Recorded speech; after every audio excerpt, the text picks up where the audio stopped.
Hello, welcome back to Up the Villa. If you are new to our channel, make sure you are subscribing, smash the likes and get involved in the comment section down below. Joined by Earl. How you doing, mate? Yeah, I'm doing well. Not too bad.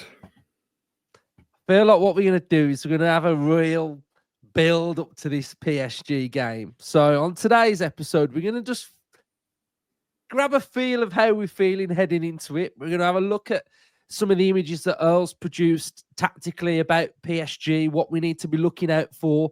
We'll have a good discussion about how we're feeling. But in the comment section down below, let us know early on how you're feeling.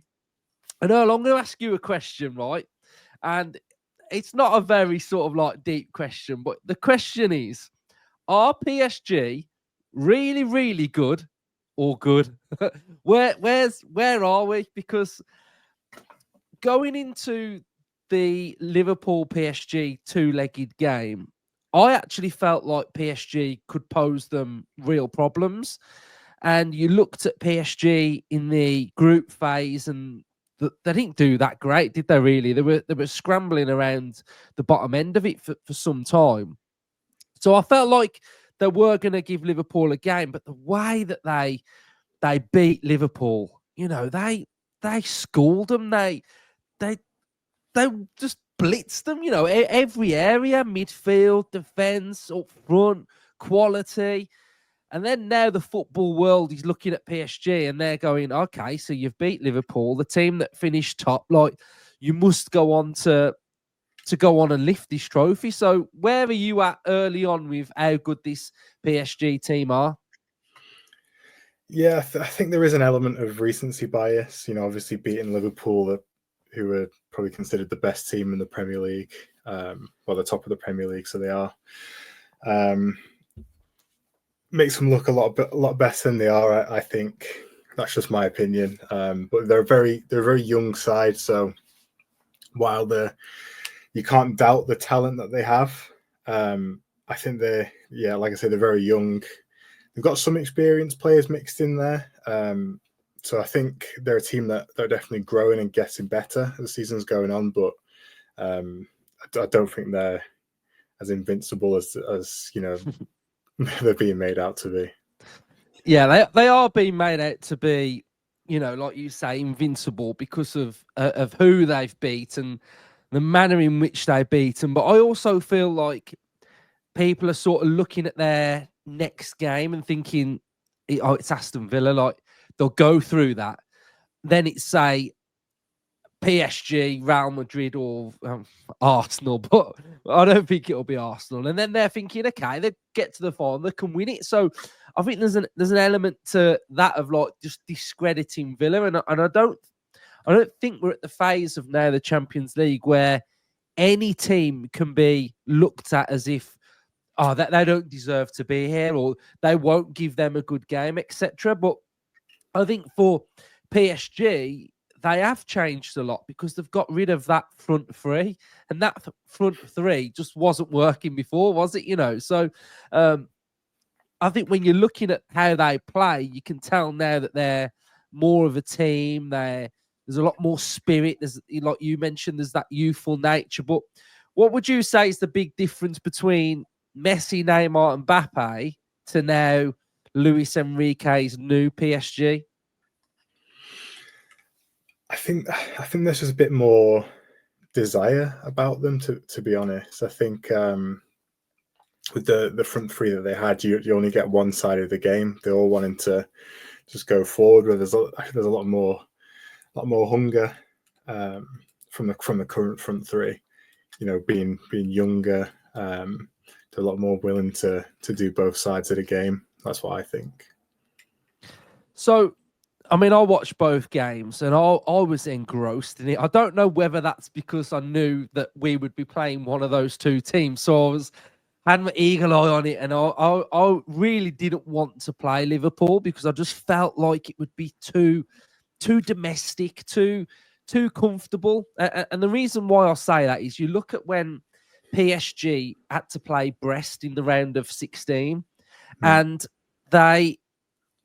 Brest were brilliant in the Champions League. They were one of like the standout teams that were doing really well and were quite high up for some time. but the minute it gets domestic, they got absolutely battered, and PSG just literally tore them apart. And I'm not saying that was what was going to happen with, say, Villa and Liverpool, but it just felt, I just didn't like the feel of it. So when you were watching the PSG Liverpool game, what sort of stood out for you as well? And this is going to sound really harsh on Liverpool, but are they as good as what the Premier League has made them out to be? I mean, we've seen at the weekend that on a one-off game, Newcastle deserved that from minute 1 to minute 0. I don't know. What's your vibe on sort of like Liverpool and the PSG game as well? Well, I think for Liverpool, there, I mean, every team has a dip in form at some point. Theirs has come at a really bad time. Obviously, losing the Champions League knockout game and that cup final. Yeah, I think it's a dip in form for them more than anything. I think the international break coming back after that gives a bit of a chance for them to reset. So I don't know if it was, a fatigue element for kind of them. I mean, we've praised them, in episodes that we've done in the past about their lineup doesn't change that much. Well, has that actually at this point of the season come back to bite them? So those are my thoughts on Liverpool. But the games themselves, it was quite different two games in terms of game plan. I thought from Liverpool. I think the first game away in Paris, they were quite passive, which I guess you can expect, away from home at a team like Paris Saint-Germain. But yeah, they were quite passive, but in the end, they actually got the job done and the away win. So they would have been quite happy with that, taking that to Anfield, where again you'd expect them to, with the Anfield crowd, and to have that kind of amped up energy when they were a lot more had a lot more energy, a lot more pressing. So yeah, it was quite very, very two different game plans, in my opinion. And to be fair to PSG, I think they dealt with both versions of Liverpool quite well. The first game where Liverpool were quite passive, but Paris Saint-Germain, controlled the game very well. Maybe didn't score the goals that they should have. And then again in the away fixture for them at Anfield, they dealt with the pressing and the pressure quite well. So speaks to their adaptability, I guess. We know one man who will have been watching that game, and I imagine he's watched it a few times, in Emery. Do you feel like the fact that PSG came up against Liverpool, is it easier for Emery to analyse in some way, even though Liverpool played a completely different formation to Villa? Do you feel like Emery will get a feel for both ties on what we can really expect? Or do you think he has to just go at it with sort of like a clear vision and forget that they've played, say, Liverpool, a Premier League English team? Yeah, I think you got to look at the whole body of work, really. I mean, because they played Arsenal as well earlier in the Champions League, so I'm sure he will have watched that game. And he's got a bit of history with Enrique. So yeah, I think for Emery it would be a lot more than just these two games against Liverpool. So you've done some brilliant graphics, and what we're going to do is we're going to go through sort of like the passing network of the two games against Liverpool, and we're going to have a look at the attacking players as well. I really want to sort of focus on the whole of that front line, because that front line it complements each other quite well. It's very dangerous.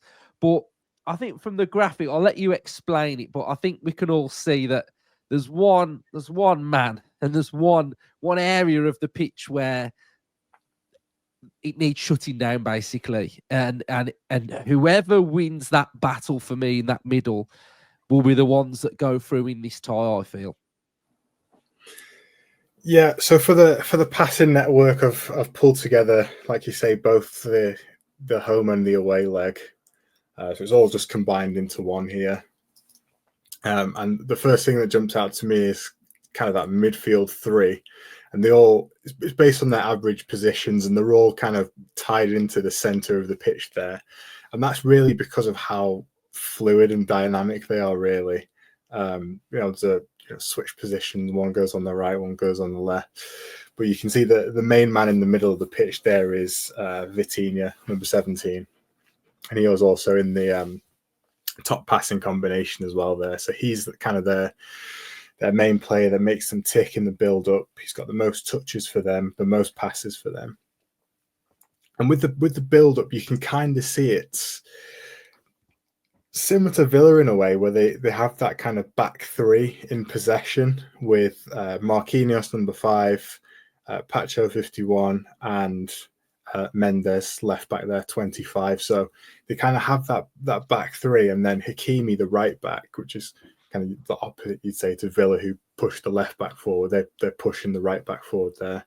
And then sometimes as well, Vitinha will drop into that back three as well. But yeah, I mean, from the network, you can see the main thing is kind of down the right-hand side and get the ball into probably their best attacker is Dembele. Yeah, and I think that they've kind of got a little bit of, why I think they're so good is like what you mentioned earlier, they're so fluid.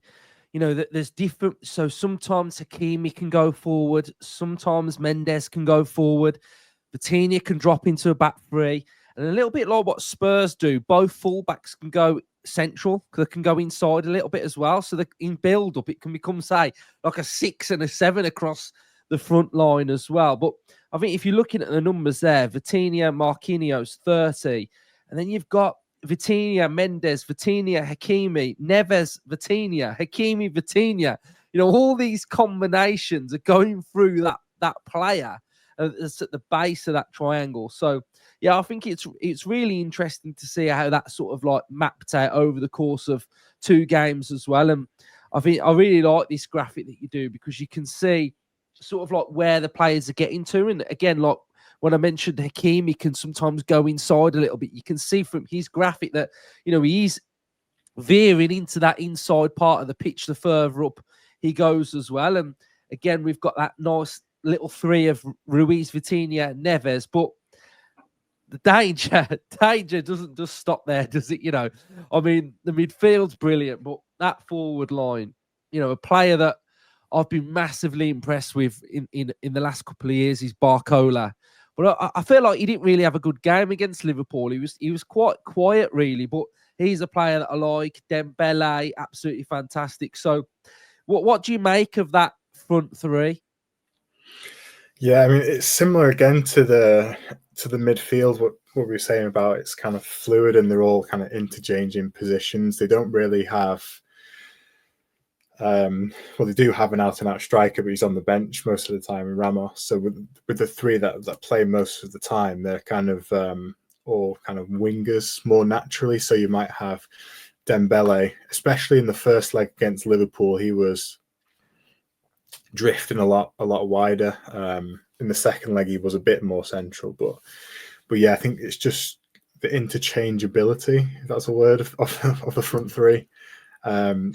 Dragging defense out of positions, kind of as a defender, you don't know kind of who you're supposed to be picking up in these kind of scenarios when they're all kind of switching around.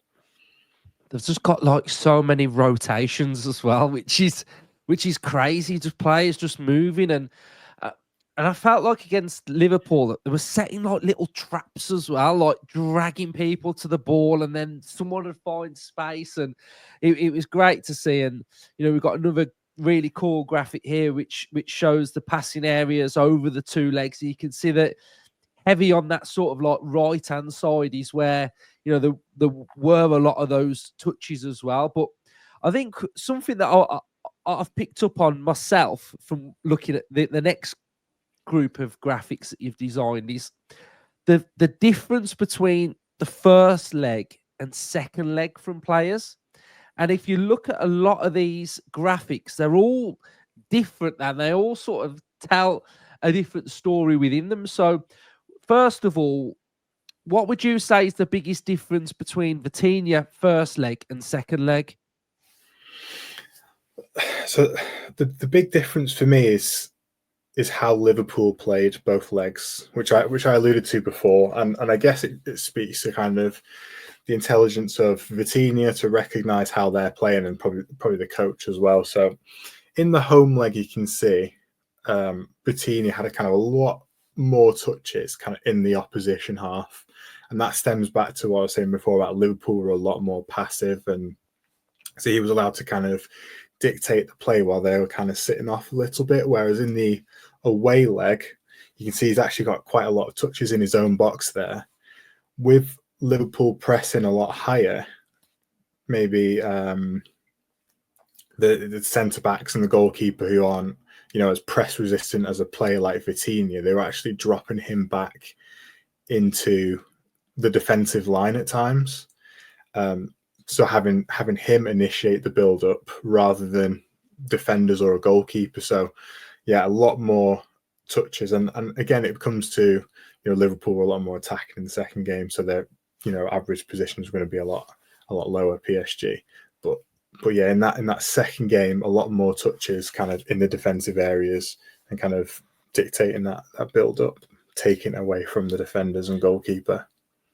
Yeah. So the next one we've got is Hakimi.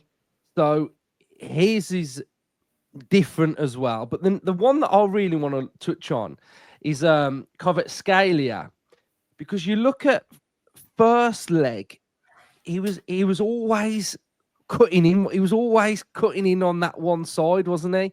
And then in the second leg, he's doing a lot more deeper work. And there's not as many sort of like attacking areas that he was compared to the first leg. So do you think it was more or less Liverpool realised he was that massive threat compared to the first leg to the second leg, and they were trying to just shut him down? Because Villa are going to have to be making sure that he's shut down on that side as well.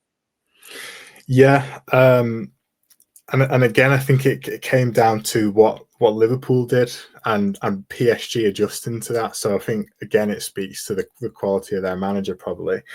So in that away leg against Liverpool, and I'd say the same for Dembele as well. To be honest, both Kvaratskhelia and Dembele were coming a lot shorter, especially Kvaratskhelia. So Trent Alexander-Arnold, who was marking him, was following him and pushing up the pitch as well, and that left the big space behind Trent, which I know a lot of teams will target against Liverpool anyway. So again, it's really good tactics from PSG there, kind of bringing Trent even further out of position, and then they were having Vitinha or Ruiz, whoever it was, actually making runs into the space that Kvaratskhelia had vacated and Trent, and then that in effect you've got whoever was marking the centre midfielder is then being dragged out wide, so then that opens up the centre of the pitch. So yeah, the positional tweak in that second game I think caused Liverpool quite a lot of problems, especially in transition.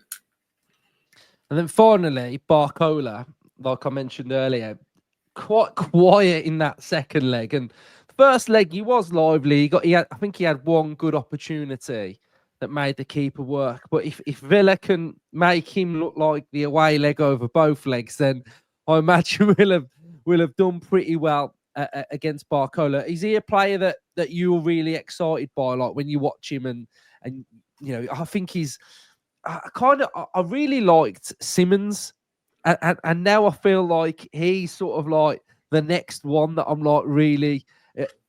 I enjoy watching him play, basically.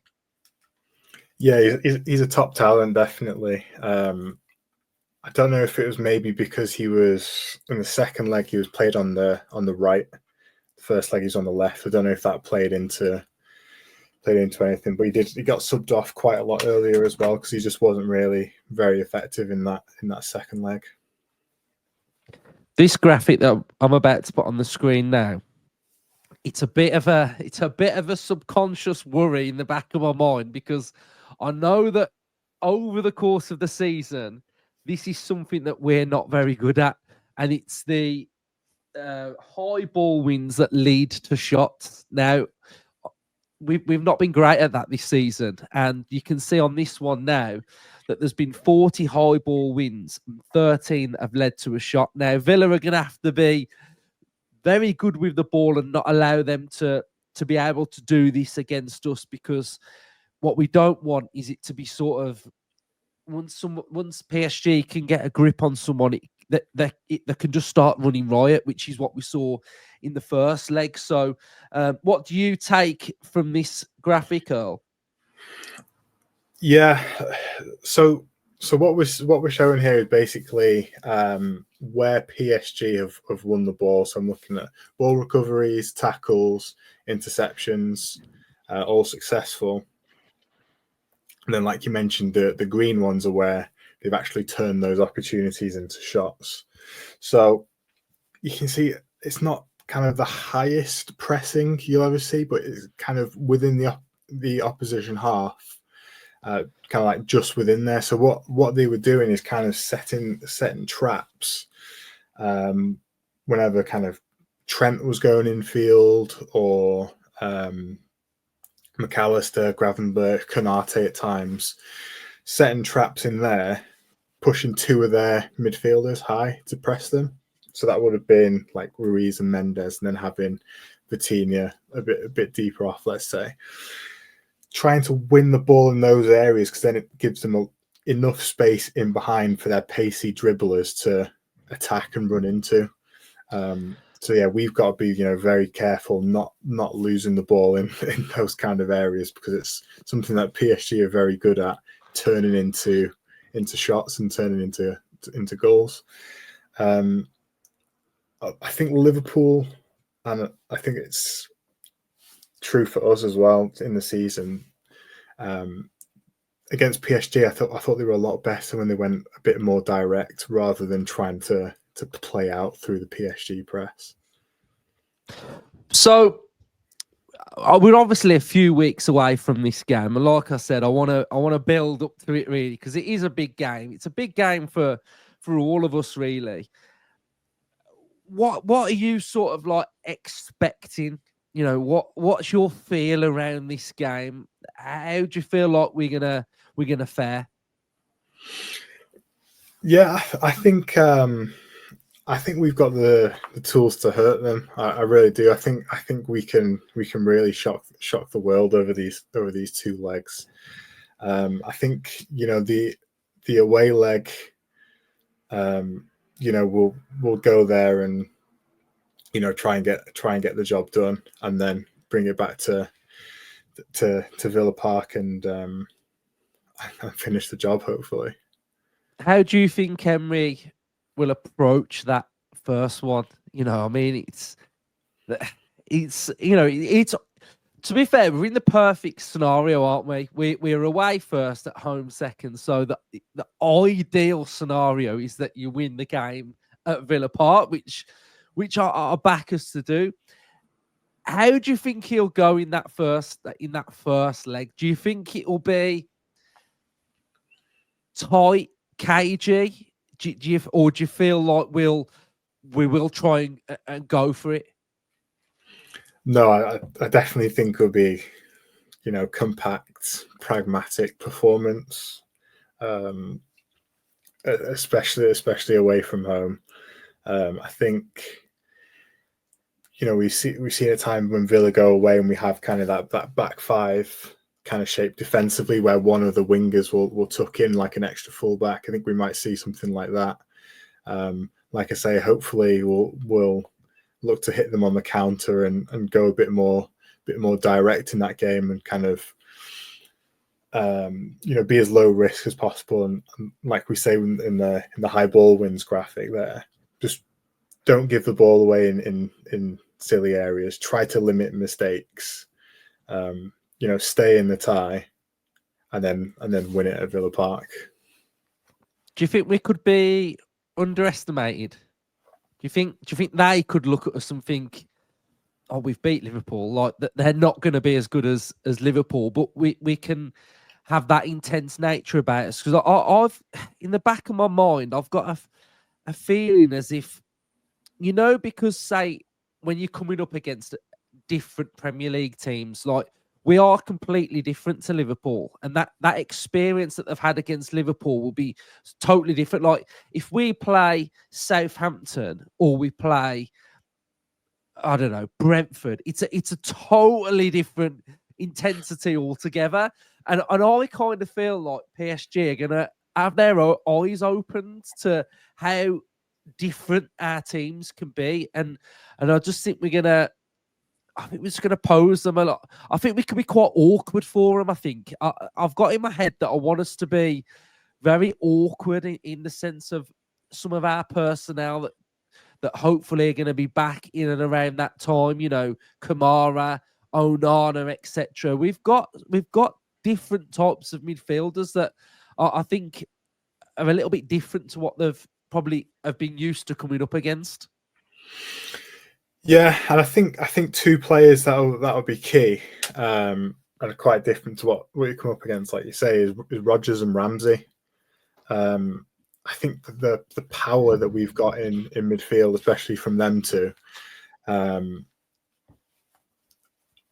running power from them two, I don't think PSG might have seen before.